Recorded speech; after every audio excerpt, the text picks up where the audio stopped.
संगीत की दुनिया का एक ऐसा रिकॉर्डिंग सेशन जहां माइक के आगे गाना नहीं बल्कि ईगो, घमंड और रुतबे की एक भयानक जंग लड़ी गई थी।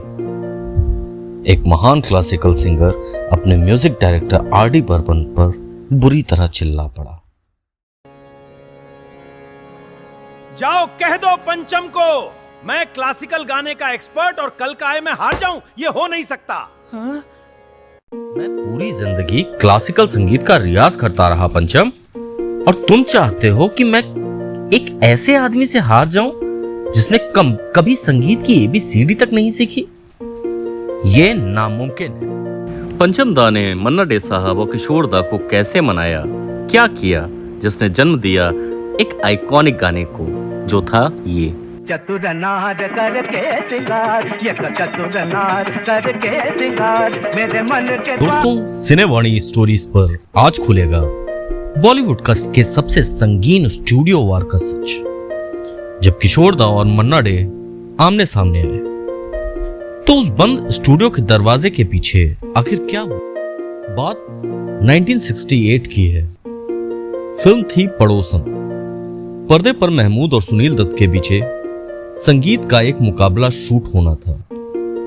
गाना था संगीत के इतिहास का सबसे मुश्किल कॉमेडी ट्रैक, एक चतुर नार।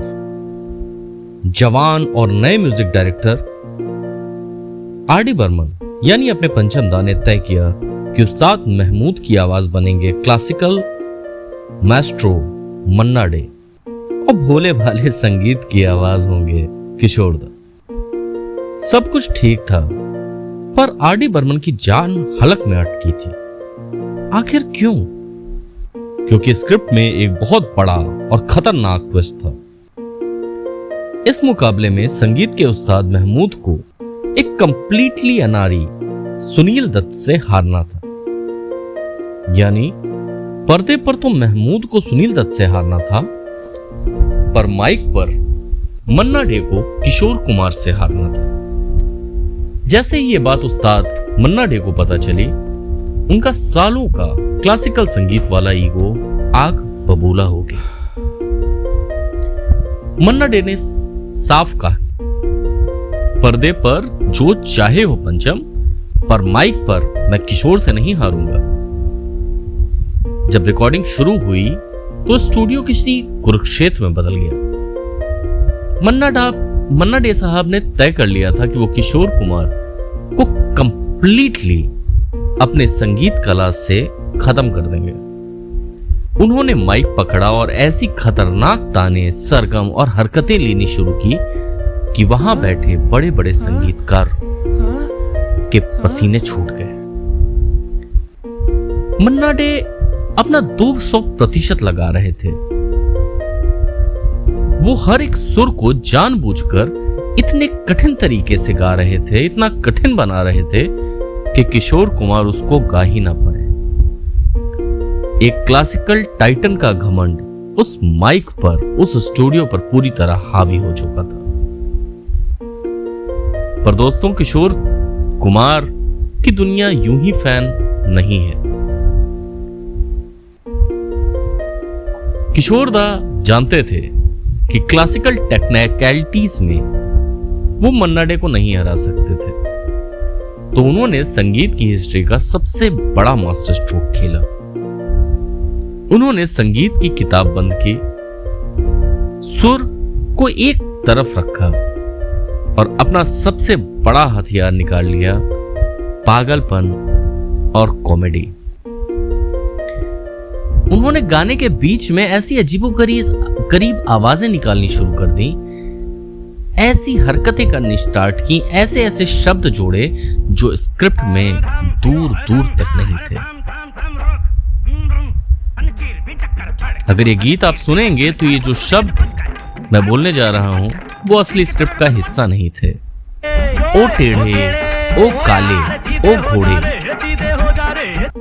किशोर दा माइक के सामने ऐसी पागलों वाली हरकतें कर रहे थे, ऐसे नाच नाच कर गा रहे थे कि टेंशन से भरे स्टूडियो में एक अलग सी मुस्कान छा गई। और फिर एक ऐसी चीज हुई जिसने इतिहास रच दिया। किशोरदा की इस अनोखी और अनएक्सपेक्टेड एनर्जी को देखकर मन्ना डे साहब अपनी हंसी नहीं रोक पाए। एक शास्त्रीय दिग्गज का ईगो एक नेचुरल जीनियस के आगे पानी पानी हो गया। गाते गाते वो हंस पड़े और रिकॉर्डिंग उसी हंसी के साथ फाइनल हो गई। आप इस गीत में महमूद साहब के गाने में जो हंसी सुनेंगे वो हंसी स्क्रिप्ट का पार्ट नहीं, वो मन्ना डे की असली हंसी थी। बाद में मन्ना डे साहब ने खुद कबूल किया कि किशोर जैसा कोई नहीं है। उसके पास जो रॉ टैलेंट था वो सदियों के रियाज से भी नहीं मिलता। और दोस्तों इसी ईगो क्लैश से पैदा हुआ भारतीय सिनेमा का सबसे आइकॉनिक गाना, एक चतुर नार बड़ी होशियार। ये जंग तो हंसी मजाक में बदल गया, पर जब द ग्रेट मोहम्मद रफी और किशोर कुमार माइक पर आमने सामने आए थे तो वहां हंसी नहीं पसीने छूटे थे। पर्दे पर अमिताभ बच्चन और शत्रुघ्न सिन्हा लड़ रहे थे और स्टूडियो में रफी और किशोर। उन दोनों में से माइक पर आखिर कौन जीता? स्क्रीन पर दिख रही वीडियो पर तुरंत क्लिक करें, क्योंकि वो कहानी आपका दिमाग हिला देगी। और एक बार रफी साहब और किशोरदा जब स्टूडियो में एक साथ एक गाने को लेकर लड़ रहे थे तो रफी साहब ने ऐसा क्या किया कि किशोरदा की आंखों में आंसू आ गए। अगर आपको ये वीडियो देखना है, वीडियो सुनना है, तो हमारे चैनल को सब्सक्राइब कर लें, क्योंकि 3 दिन के बाद हम इसी टॉपिक पर अपना वीडियो निकालेंगे। मैं मिलता हूं आपसे उसी वीडियो में। तब तक के लिए धन्यवाद। शुभ रात्रि, शब्बा खैर।